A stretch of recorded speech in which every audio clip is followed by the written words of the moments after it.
Hey everyone, George with the Art of Water. Welcome back. I just wanted to get into a subject today that I thought was an important subject and one that I think that everyone in this hobby sort of has their own ideas about, but something that I think that I've got a pretty good handle on and wanted to share with you, and that is water changes. Now, I've seen people on Facebook who put out videos that say, I have not done a water change in a year, and look at my tank, it's fantastic, I haven't had any problems, and whatever. I don't agree with that. I think that it's just like anything else. If you're not doing a water change in your fish tank, you literally are leaving your fish with the buildup of everything that's going into that tank, whether it be waste or chemicals or whatever that you're adding to your tank. If you're not changing that water often and doing a good job of it, I really believe that that's sort of silly. If people are getting away with doing that sort of thing, then fantastic for them. But I don't know anybody, and I have a lot of people that are friends of mine that are in this hobby that just would never ever recommend that you don't do water changes. Now, I'm an extreme kind of guy on the water change thing, and my guess is that I probably do more water changes than I really need to do, but I would rather do more water changes than not enough water changes. And what I mean by that is if you're not doing any at all, um, I just think that's crazy. But then you can overdo it too. So my schedule on water changes kind of goes like this. I have about 25 tanks in my house. I would say 22 or 23 out of the 25 are considered nano tanks. They're either 5 gallons or 10 gallons. I don't have anything smaller than that, but I find that it doesn't take long to do a water change in there, and if you can break it up to do once a week, if that's your schedule, and you can get all of it done. Some people have one fish tank, some people have several fish tanks, some people have a whole fish room, some people have tanks all over their house. So it really depends on what you're capable of doing and what you're comfortable with doing without being disruptive to your home and your schedule and whatever.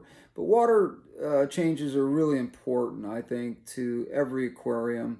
And if you think that they're not, you'll find out the hard way with problems. A lot of problems are just created basically by us just neglecting things that we should be doing.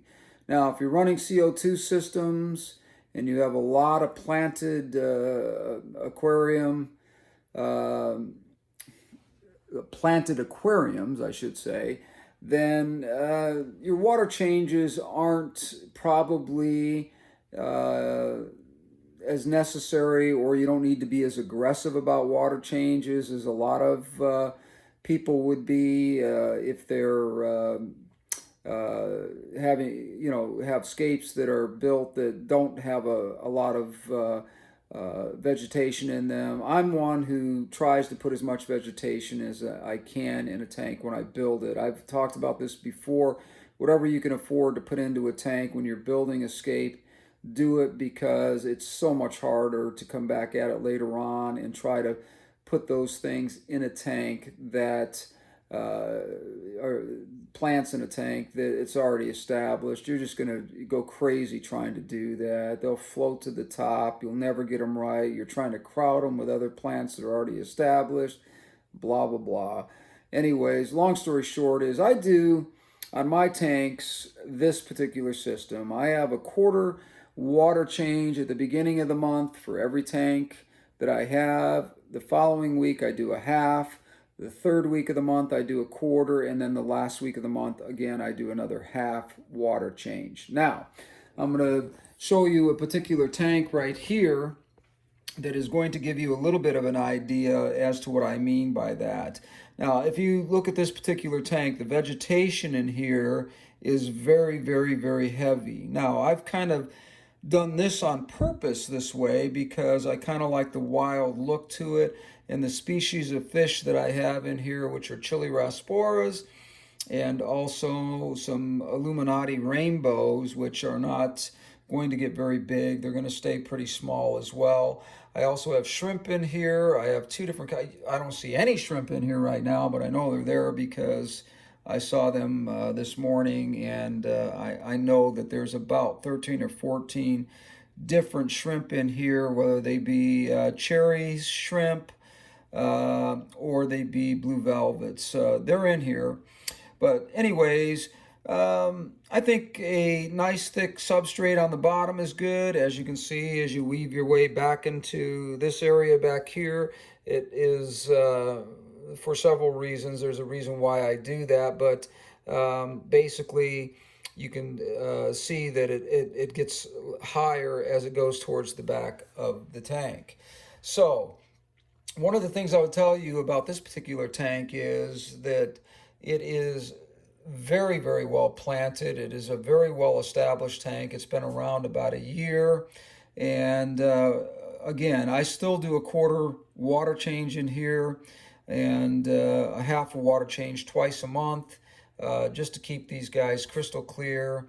And I also do, of course, the regular maintenance of like once a month or once every 2 months. Sometimes I can get away with that, of changing the filter, cleaning the sponges out, and cleaning my substrate out as well. I do clean the substrate once a month. If I don't use the big vacuum thing that is a common thing that we see at our fish stores, then I do use a turkey baster on some of these smaller tanks, and I cut the tip of it off and make it about a 1/4 inch round, and I just go in there and suck up anything I possibly can everywhere I possibly can in the tank, and it does a really good job of just pulling out all the loose waste that's in there, loose food that may have not been eaten.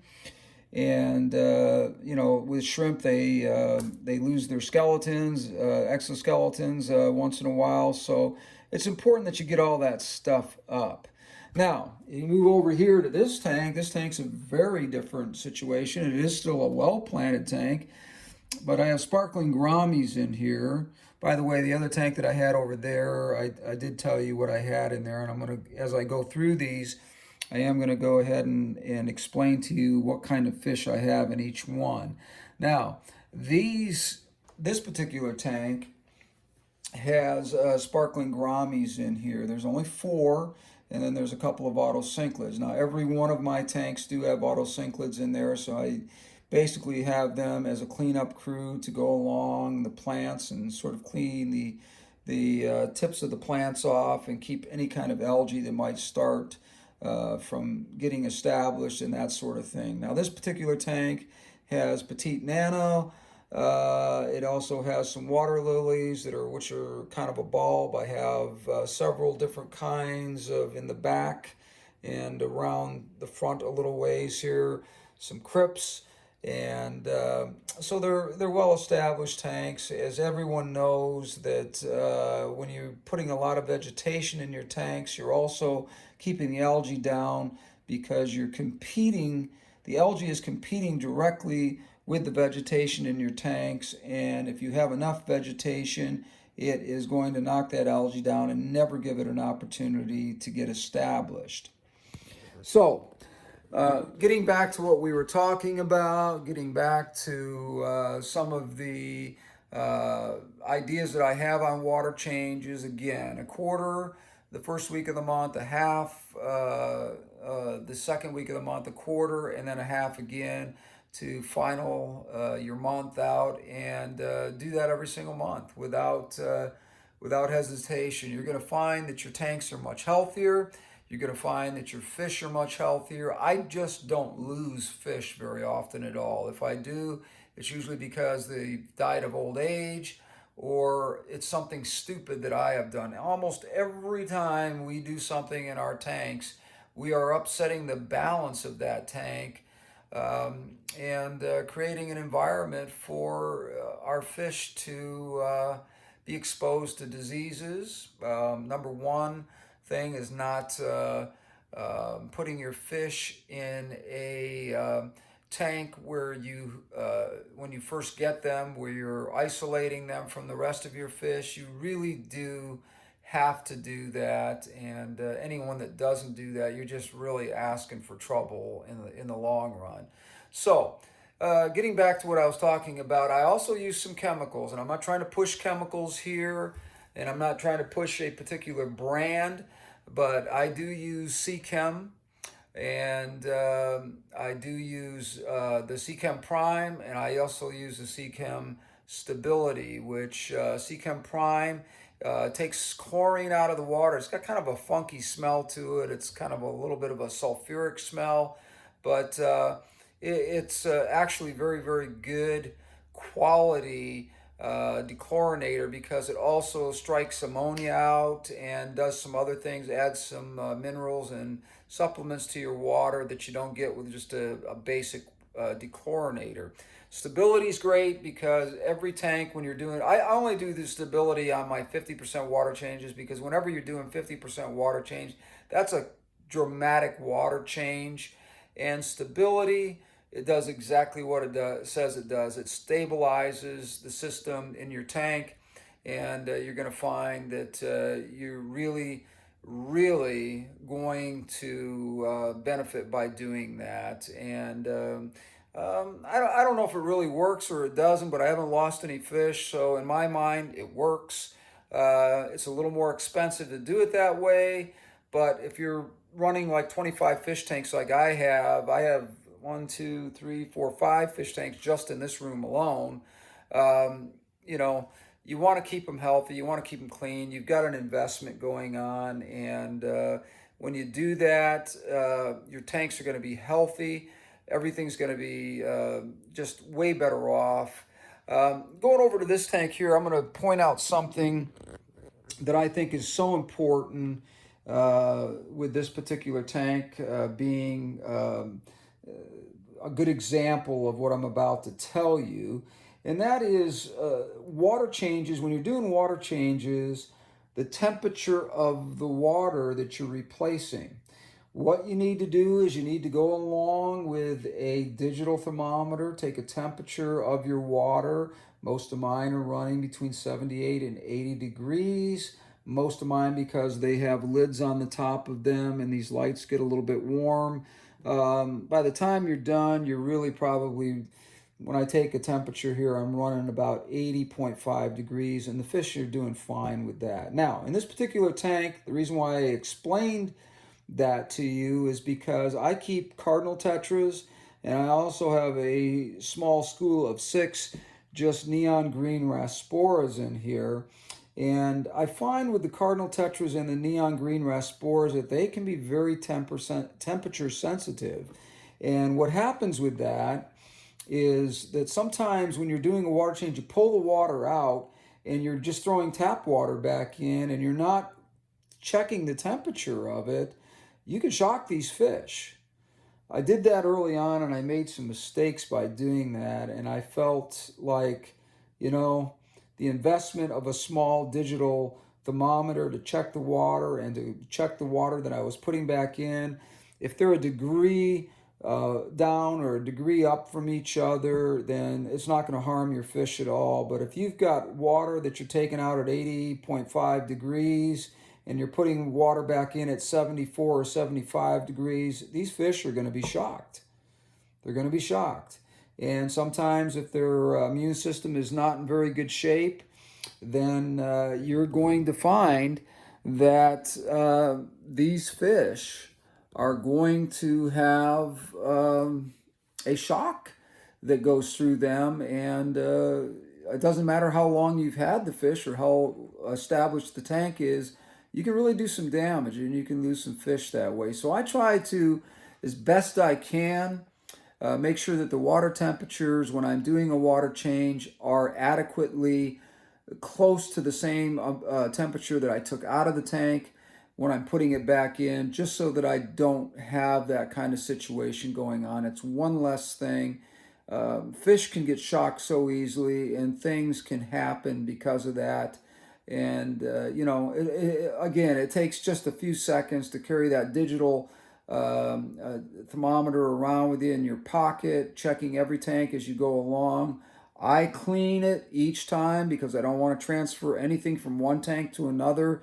You don't know what's in your other tanks. Just because your tanks appear to be healthy and your fish appear to be healthy, anything can go wrong. So I do try to make sure that I'm cleaning off the tip of that thermometer with a nice hot rag that I keep with me, and scrub it down pretty good before I stick it into any one of my tanks from one to the other. Now that's a lot to think about, but if you do think about it and you keep a little list with you when you're first starting this, that's a good thing to do. I don't need to do it anymore because I do it so often that it's something that I don't even have to think about any longer. So again, let's go over water changes, the importance of them, and some of the things that I recommend. Number one, I do, like I said, a quarter of a water change the first week of the month, a 50% water change the second week of the month, the third week of the month, another quarter water change, and then the fourth week of the month, the end of the month, another 50% water change. And I do this because I just feel it works for me. Now, things may work for you that you're doing really well, but for those who are just getting into the hobby and want some kind of a gauge as to how often they should do a water change, I think what I'm telling you is pretty darn important and is going to save you a lot of heartaches. Now, make sure your tanks are cycled before you add fish. Be patient. It's so easy to get excited about having a new tank and wanting to add fish, or going down and buying, bacteria in a bottle that you can throw in your tank and cycle your tank very quickly with and whatever. Do it the natural way. Set up your tank and let it cycle, and know it's cycled by doing some basic tests on your water, and just do it the right way, do it the natural way, and you'll be happier in the hobby by just doing that.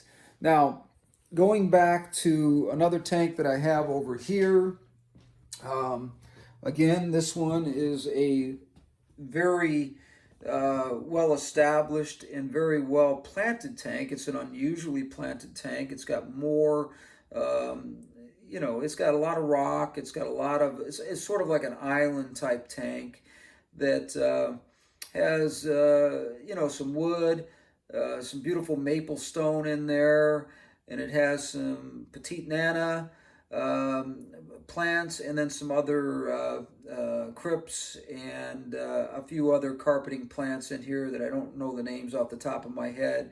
But in this particular tank here, I have a species tank. Basically, what I have here are just ember tetras. They're a little skittish right now. They're not going to come out. If I go over to the side here, though, you can kind of see them all back in there, and know that these guys are just absolutely beautiful. And I love this little tank because it's right by my desk in my office here. I get a lot of joy by just looking over at it every day and seeing how beautiful it is. And with water changes, it just leaves that water just that much more crystal clear. I take a toothbrush and I go along the edges here and the front of the tank, and as much as I can around the sides. Just a very light, soft toothbrush that gives you that opportunity to sort of scrub anything off that's sort of building up on there. And I think that's really important to do, and keeps the glass just crystal clear. Now, this is low lead glass. Most of my tanks are. It's a little more expensive, but I find that the glass is just really crystal clear when all is said and done, and you really will appreciate that kind of glass. Down here, what I have is a betta fish. Now, this is a very unusual betta fish. If you look at them closely, I'll give you a little bit of a close-up on him. He's a Dumbo, but he's got some very beautiful and unusual colors, and his lips are white. I've just never, ever seen that before, and I thought it was so unusual and so cool looking that I don't keep betta fish typically anymore. I did for a while, but this guy was so unusual. I just thought, well, I got to have this guy. Now, this is a tank that's not scaped a whole lot. It does have some floating plants, as most of my tanks do, but I did find this guy at a store, and I just couldn't pass him up. So he's got a basic scape tank. I don't have a filter in here. I do have a heater. I do recommend with betta fish, if you don't have a filter and you're doing regular water changes every week, you don't need a filter. You do have to have that heater, though. You'll find out that the fish are much more active if they do have a heater inside there, the betta fish, and they'll be much happier. Now, this is a 5-gallon. If you do anything less than a 5-gallon for a betta fish, I just think it's cruel. You pick them up at the store, and they're in a freaking cup with their own waste in there, and they just cannot wait to get into an environment that's different. And they're just like any other fish. You got to treat them as if they were a tropical fish, just like any other, because they are. And they're going to be just so much happier if you give them some of the basics and keep their tank clean, and don't overfeed them. Betta fish, if you're not having a filtration system in there, make sure that you're feeding them everything that you know that they're going to eat. Watch them. It's kind of fun to feed them because they do interact with you. They're one of the few fish out there that will actually interact with you while they're doing a feeding. So that's just one of the other joys that you might get out of a betta fish. But I thought I'd show you this tank, even though it's not relative to what we're talking about today. I really just wanted to kind of show you this little guy. Now, I don't have a name for this guy yet. I've had several ideas about a name, but if anybody wants to leave a comment, I would really, really love to have some ideas on what to call this guy. Just leave it in the comment section, and I'll certainly consider it. We'll go back up here and put me back on here.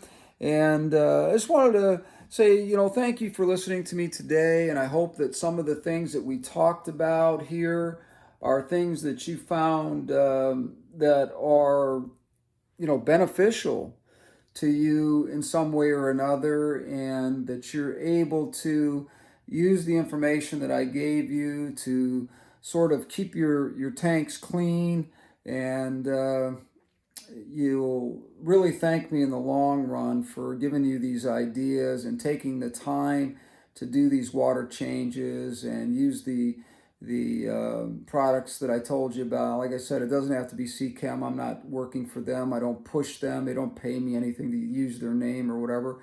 I just put their name out there because I think they're a great company, and I think that their products are great. So anyways, recap: a quarter water change the first week, a half 50% water change second week, quarter again the third week, half again the last week of the month on all of your tanks. Like I said, if you only have a few tanks in your house, that's just a few minutes of time out of your week to do your fish a favor and save yourself a lot of heartache, because water changes can really make the difference as to whether or not your fish are healthy and happy.